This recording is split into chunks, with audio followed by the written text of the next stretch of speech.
WXYZ. Hi everyone, ABC Thany Fantani here, the internet's busiest music nerd, and it's time for a review of the new Alvvays project, Blue Rev. After 5 long years, the Toronto indie pop and rock outfit Alvvays is back, handing in their 3rd full-length LP. I remember back in the 2010s when the band originally arrived to us with, I thought, more style than substance. Their first and breakout album was a collection of very twee indie tracks that sounded old school as hell. They were competently put together, but there wasn't a lot about them that I found to be stand out. But then suddenly the band had abundance where they were once lacking on their follow-up album a few years later, Anti-Socialites, with more stunning songs, fuller production, a more versatile array of indie rock styles and instrumentals being showcased. Sure, maybe the band's approach to some sounds was a little generic and pastiche, but outside of that, what's not to love? Someone's gotta hold the indie fort down. And now with Blue Rev, it feels like the band is trying to up the ante once again, taking all the indie and twee and pop and jangly vibes they've built their career on thus far, and now introducing some more abstract sound play on top of it, along the lines of shoegaze, noise pop, dream pop, and of course this change in pace led to a lot of highlights. There's the track Easy on Your Own, which has grown on me since I first heard it, a very bittersweet little indie tune awash in all of this shoegazy bliss, lots of thick layers of humming guitar chords and noise, paired with a song so sweet it cuts through all the haze pretty easily, especially with frontwoman Molly Rankin's vocals sounding more impassioned here than they were on the last record, which helps a lot during this track's very syrupy bridge, as well as several other climaxes later on the LP. With the track After the Earthquake, the band goes in a bit more of a jangle pop direction, much more stripped back, but still sounding really good because the song at the core of the whole thing is quality, which really is enough even if the band's style isn't reinventing the indie wheel. Very Online Guy is another huge highlight for me from the LP, where the band tries their hand at some very synthy hypnagogic pop, and they sound great doing it. Overall, it's such a snappy, instantly addictive tune that has some food for thought when it comes to egoism and social media addiction. Plus, I love all the little sonic details of the track between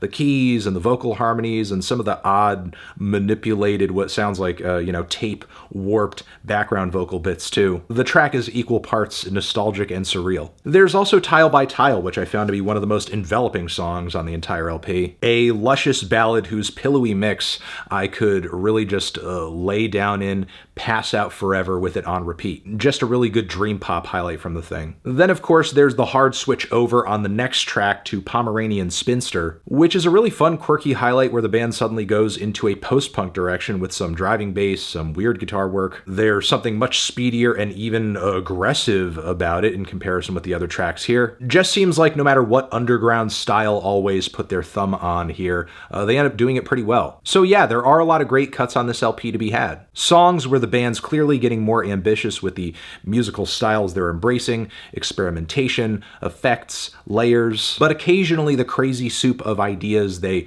present to the listener doesn't necessarily come off as all that novel or clear. The track Pressed, for example, starts with a lot of pep in its step, but the songwriting doesn't come across as strong on this one. The melodic ideas on the track stale out relatively fast, and meanwhile the abrupt ending leaves me feeling pretty cold. And for me, the track Tom Verlaine pretty much sounds like any given twee record from Glasgow, early 90s, nothing more, nothing less. It's decent emulation, even though I know the band is capable of so much more. Because the song Many Mirrors on this very record seems to pull from the exact same influence in terms of time and place, but comes through with much sharper shoegaze guitars and a better tune. Plus, the fiery, blown-out guitar solo at the very end is amazing. So yeah, in the track list there are some tracks that pale in comparison to others, but the real issue I have with this LP overall is that it does not end as strong as it starts. The track Belinda Says brings more heavy shoegaze guitars, but in this instance, they feel like more of a cover-up for the lack of a strong song at the core here. Bored in Bristol has this endlessly groovy bass line that I like a lot, but this kind of lo-fi synth pop mix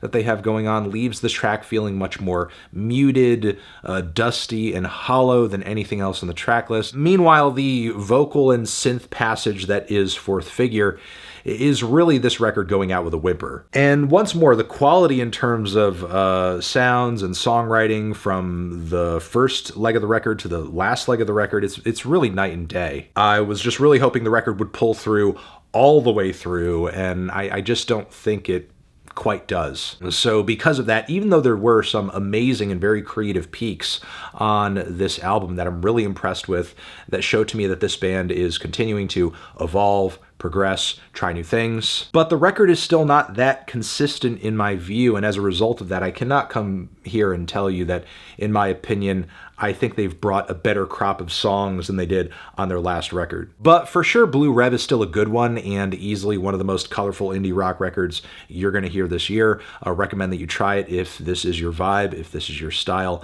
without a doubt. I'm feeling a light to decent 7 on this one. Transition, have you given this album a listen? Did you love it? Did you hate it? What would you rate it? You're the best, you're the best. What should I review next? Hit the like if you like, please subscribe, and please don't cry. Hit the bell as well. Over here next to my head is another video that you can check out. Hit that up or the link to subscribe to the channel. Anthony Fantano, Blue Rev, always, forever.